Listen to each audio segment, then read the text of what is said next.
Remedies के लिए अगर आपके पास आता है तो आप क्या करेंगे? यहां पर सबसे पहले वीक एरिया को टारगेट कीजिए। वीक एरिया मतलब कौन सा? लेस मेल्फिक इन्फ्लुएंस जहां पर हो, एंड अगर उस हाउस से रिलेटेड भी अगर आपको प्रॉब्लम है तो पहले उसको टारगेट करेंगे। ओके, पहले उसको टारगेट कीजिए। जहां तक का मानसिक तनाव एक्सट्रीम लेवल पर है, जहां तक सेवेंथ हाउस की वजह से मानसिक तनाव है, याद रखिएगा ये मैनेजेबल कैटेगरी में आता है। एक ही मेल्फिक प्लैनेट से मैनेजेबल कैटेगरी में आता है, लेकिन जो कॉज है वो है सेवेंथ हाउस, क्योंकि यहां दो दो मेल्फिक प्लैनेट्स है एंड ये मैनेज नहीं हो पा रहा, जिसकी वजह से जातक को यहां पर केवल इंडिकेशन है कि मेंटल पीस खराब होगा, जातक को मानसिक अशांति मिलेगा, लेकिन इसका इंटेंसिटी इतना ज्यादा है कि जातक को यूज मेंटल स्ट्रेस में डाल रहा है। ओके, यूज मेंटल स्ट्रेस में डाल रहा है। यहां पर आप दो काम कर सकते हैं। एक तो ये कर सकते हैं कि हर वो प्लैनेट्स जो सेवेंथ हाउस को देख रहा है उसके लिए रेमेडीज सजेस्ट कीजिए। ओके, उसके लिए रेमेडीज सजेस्ट कीजिए। हर वो प्लैनेट्स जो सेवेंथ हाउस को नेगेटिवली इन्फ्लुएंस कर रहा है उसके लिए रेमेडीज सजेस्ट कीजिए। ये ऑटोमेटिकली जातक के मेंटल पीस को मेंटेन करना स्टार्ट करेगा। ओके, मेंटेन करना स्टार्ट करेगा। आपको अगर रेमेडीज करना भी हो, अगर आप, क्योंकि रेमेडीज याद रखिएगा वन गो में नहीं होता, it's a step wise process. Remedies is a step wise process. अगर आपको घर से मुंबई एयरपोर्ट पर जाना हो, okay, suppose you want to go to Mumbai airport, आप घर से जाना है, ओके, आप घर से बाहर जाना है, सो आपको पहले एयरपोर्ट तक पहुंचने के लिए कोई व्हीकल चाहिए। ओके, कोई व्हीकल चाहिए। अक्सर हम लोग को ये लगता है कि आप जहां भी डेस्टिनेशन है, ये व्यक्ति इस डेस्टिनेशन तक पहुंचने के लिए क्या करना चाहिए, बस उसको ही हम लोग ध्यान रखते हैं और जातक को ये बताने में बिजी हो जाते हैं कि आपको ट्रेन लेना है, प्लेन लेना है, बस से जाना है या कैसे जाना है, ये आपको वहां पर हम लोग बिजी हो जाते हैं। But that is a wrong way of doing remedies. That is a wrong way of doing remedies. Remedies कैसे करना है? तो रेमेडीज आपको कंप्लीट, आप समझिए एक बच्चा है जिसको कि आपको उसके घर तक पहुंचाना है, वो मार्केट में आपको मिला है एंड उसको आपको घर तक पहुंचाना है। सो उसी तरीके से रेमेडीज भी इस तरीके से कीजिए कि हर स्टेप्स के लिए रेमेडीज कीजिएगा।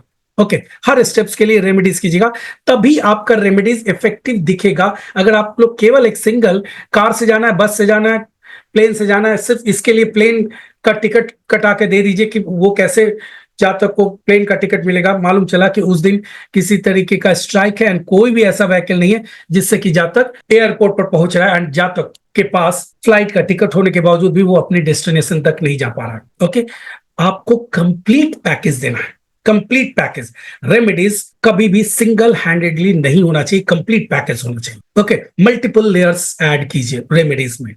आप वो व्हीकल से लेकर जहां तक घर तक किस तरीके से पहुंचेगा, उन सब चीजों को ध्यान में रखिए। मैंने देखा है कि लोग जब रेमेडीज करते हैं तो कई दफा उनका ये कहना रहता है कि कुछ तो काम हुआ था, लेकिन फिर अचानक इसके वजह से या उसके वजह से फिर उसका काम अटक गया, या थोड़े समय के बाद उसका कुछ ऐसा हुआ कि वो काम नहीं हो पाया, क्योंकि आप कंप्लीट पैकेज नहीं दे रहे हैं। कंप्लीट पैकेज कीजिए। रेमेडीज सिंगल नहीं कारगर है, कंप्लीट पैकेज होना चाहिए। ओके, कंप्लीट पैकेज होना चाहिए। अभी कुछ दिनों से बुध मर्क्यूरी रेट्रोग्रेड चल रहा था। ओके, मर्क्यूरी बुध रेट्रोग्रेड चल रहा था। ऐसे कुछ लोगों को, जिन लोगों को काफी ज्यादा प्रॉब्लम था, ओके, ये मर्क्यूरी लास्ट टाइम भी उन लोगों को काफी ज्यादा प्रॉब्लम क्रिएट किया था, उन लोगों को कुछ सजेशन दिया गया था।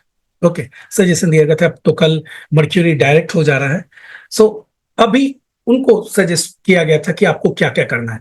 याद रखिए, उनमें से कई लोग ऐसे रहे, ओके, जिनको फैमिली में प्रॉब्लम आया। ओके, घर के मेंबर्स को कई बीमारियां हुई इस दौरान, डिजीज, ओके, इस दौरान मेंटल स्ट्रेस, इस दौरान ऑफिस वर्क में भी जातक को उनमें से किसी को कुछ प्रॉब्लम, किसी को कुछ प्रॉब्लम, अलग अलग प्रॉब्लम्स रहा। ओके, एंड कुछ लोगों को ऐसा भी रहा कि हर तरीके से प्रॉब्लम रहा। ओके, हर जगह प्रॉब्लम रहा। यहां पर उनको जो गाइडेंस दिया गया था वो यही, अभी तक एक दिन और है, मैं एडवांस अभी कहना थोड़ा सा मुश्किल है कि कल तक वो क्या करेंगे, लेकिन उनको जो अभी तक जो गाइडेंस दिया गया था वो ये था कि आप अपना वर्क, जो भी आपको टास्क असाइन किया जाता है वो करते रहना है। ओके, रेमेडीज आप लोग इसी तरीके से कीजिएगा, मैं जो बता रहा हूं वो आप लोग ध्यान रखिएगा। जो भी चीजें होगी आपको वही करते रहना है। ओके, जैसे इस जातक को ऑफिस वर्क में प्रॉब्लम आ रहा है, उसको अपने ऑफिस वर्क उसी इंटेंसिटी से, जैसे जिस इंटेंसिटी से पहले कर रहा था अच्छे तरीके से, वही इंटेंसिटी से करना है।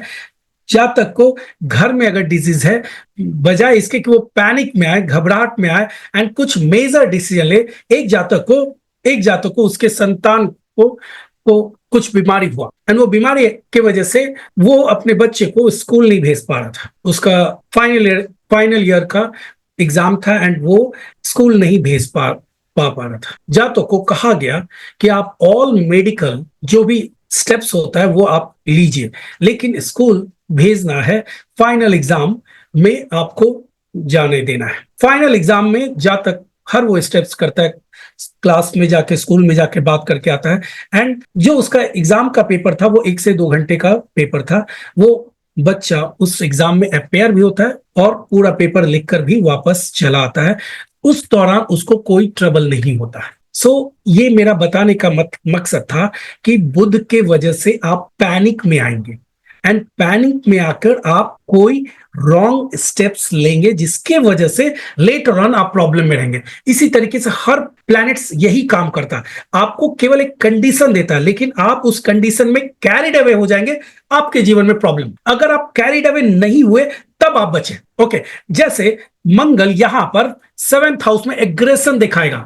अब ये जातक अपने पार्टनर से, इस जातक को फाइट होता है किसी बात को लेकर, दोनों के बीच में अच्छा रिलेशन नहीं रहता है, मिसअंडरस्टैंडिंग या आर्गुमेंट होता है। जातक ये सोचता है कि वो अपने पार्टनर पर डोमिनेट करके बताएगा कि गलती किसका है। यहां पर आप नहीं बता सकते। अगर सामने वाले पार्टनर में भी मेलफिक इन्फ्लुएंस हो, दो मेलफिक इन्फ्लुएंस हो, आप कितना भी कर लीजिए, आप समझाकर इस चीज को सॉल्व नहीं कर पाएंगे। आपको क्या लगता है कि 2 मेलफिक प्लैनेट्स के इन्फ्लुएंस को आप लॉजिकली खत्म कर देंगे, उनके एनर्जी को, जो वहां पर एनर्जी एग्जॉस्ट हो रहा है उसको आप रोक पाएंगे? You can not stop the energy. So better ये है कि यहां माइक्रो लेवल पर सेपरेशन क्रिएट कीजिए। ओके, माइक्रो लेवल पर सेपरेशन क्रिएट किया जाता है। मेलफिक प्लैनेट्स सेपरेशन को बोल रहा है, सेपरेशन कीजिए थोड़े समय के लिए।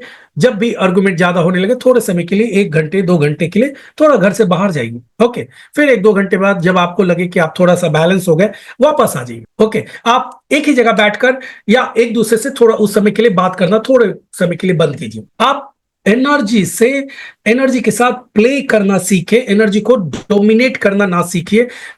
मत सोचिए, आपसे पहले भी कई जनरेशन आया और चला गया इसी एनर्जी को डोमिनेट करने की कोशिश करता करता।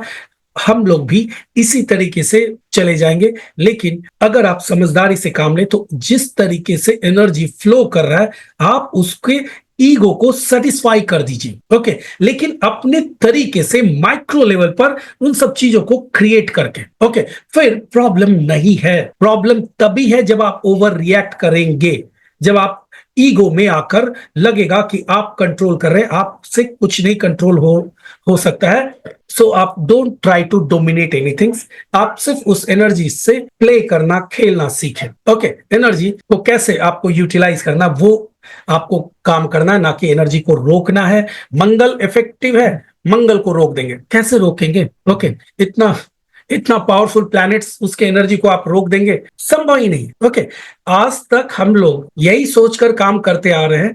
रेमेडीज भी हम लोग किस तरीके से करते हैं कि मंगल आपके 7th हाउस को इन्फ्लुएंस कर रहा है, इसलिए मंगल का रेमेडीज कर रहे हैं। ओके, सैटर्न आपके 7th हाउस को इन्फ्लुएंस कर रहा है, इसलिए आप सैटर्न का रेमेडीज कर रहे हैं। But that is not a way कि आप उसकी वजह से आप सोच रहे कि सैटर्न का रेमेडीज करने से सैटर्न आपके 7th हाउस को छोड़ देगा, भूल जाएगा कि उसको क्या करना है, एंड फिर आपका मैरिड लाइफ बहुत अच्छा हो जाएगा। एक चार्ट निकाल के देख लीजिए, आप अपने जीवन में जितने भी चार्ट को जानते होंगे, जितने भी लोगों को जानते होंगे, उनको इस तरीके का रेमेडीज सजेस्ट करके देखिए, मामूली सा फर्क आएगा। रेमेडीज काम करता है, लेकिन एक अलग पैटर्न है उसका, एक अलग तरीका है जनरल तरीके से मत रेमेडीज कीजिए, कुछ काम का नहीं है। यहां पर उस एनर्जी को चैनलाइज करने की कोशिश कीजिएगा, सैटर्न के एनर्जी को चैनलाइज कीजिएगा, मंगल के एनर्जी को चैनलाइज कीजिएगा, माइक्रो लेवल पर सेपरेशन क्रिएट कीजिए एंड फिर रेमेडीज तब आप कीजिए, आपको वहां पर काम कर जाएगा। केवल आप ये सोच के करेंगे